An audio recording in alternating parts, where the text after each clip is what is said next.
السلام علیکم ورحمۃ اللہ وبرکاتہ۔ میرے پیارے بھائیوں اور بہنوں، آج کے دور میں لگ بھگ ہر گھر میں تصویریں یعنی فوٹوز پائی جاتی ہیں۔ دیواروں پر، الماری میں، موبائل میں شادی کی تصویریں، بچوں کی تصویریں۔ ایسے میں ایک اہم سوال اٹھتا ہے، کیا گھر میں تصویر رکھنا اسلام میں جائز ہے؟ کیا اس سے فرشتے گھر میں داخل نہیں ہوتے؟ اور کن تصویروں کی اجازت ہے، کن کی نہیں؟ آج ہم اس مسئلے کو قرآن اور صحیح حدیث کی روشنی میں آسان اور صاف انداز میں سمجھیں گے۔ قرآن کی روشنی میں، قرآن میں سیدھے طور پر تصویر کا حکم نہیں آیا، لیکن شرک یعنی بت پرستی سے سخت مناہی کی گئی ہے۔ اللہ تعالیٰ فرماتا ہے، اللہ کے ساتھ کسی کو شریک نہ ٹھہراؤ۔ سورہ النساء سورہ نمبر 4 آیت نمبر 36۔ اس لیے اسلام نے ان چیزوں سے سختی سے روکا جو شرک یا بت پرستی کا ذریعہ بن سکتی ہے۔ حدیث کی روشنی میں تصویروں کا حکم۔ حضرت ابو طلحہ رضی اللہ تعالیٰ عنہ سے روایت ہے کہ رسول اللہ صلی اللہ علیہ وسلم نے فرمایا، جس گھر میں کتا یا تصویر ہوتی ہے اس گھر میں رحمت کے فرشتے داخل نہیں ہوتے۔ صحیح بخاری حدیث نمبر 3225، صحیح مسلم حدیث نمبر 2106۔ یہ حدیث اس مسئلے کی بنیاد ہے۔ تصویر بنانے والے کے بارے میں سخت چیتاونی۔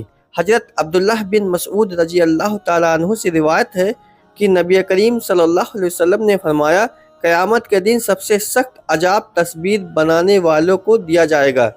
صحیح بخاری حدیث نمبر 5950، صحیح مسلم حدیث نمبر 2106۔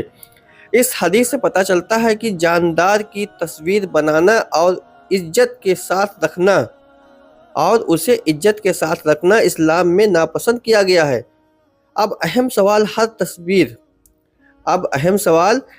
ہر تصویر حرام ہے یا نہیں؟ علماء نے حدیثوں کی روشنی میں تصویروں کا الگ الگ قسموں میں بانٹا ہے۔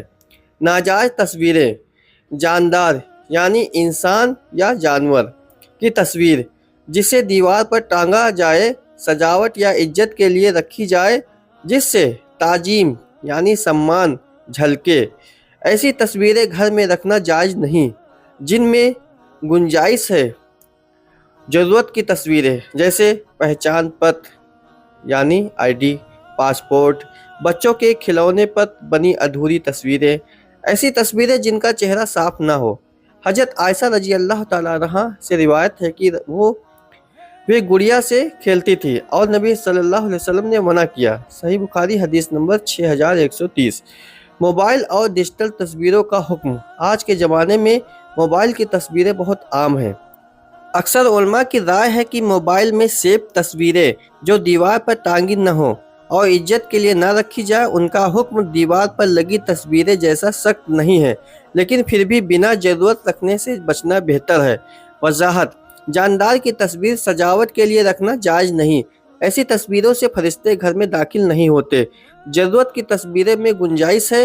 کھلونے اور ادھوری تصویروں کی اجازت ہے۔ اسلام شرک کے ہر راستے کو بند کرتا ہے۔ ہمارے لیے سیکھ: اپنے گھروں کی تصویروں سے پاک رکھیں، اللہ کی یاد، قرآن اور ذکر سے سجائیں، رحمت کے فرشتے کو اپنے گھر بلائیں، شک سے نہیں علم سے عمل کریں۔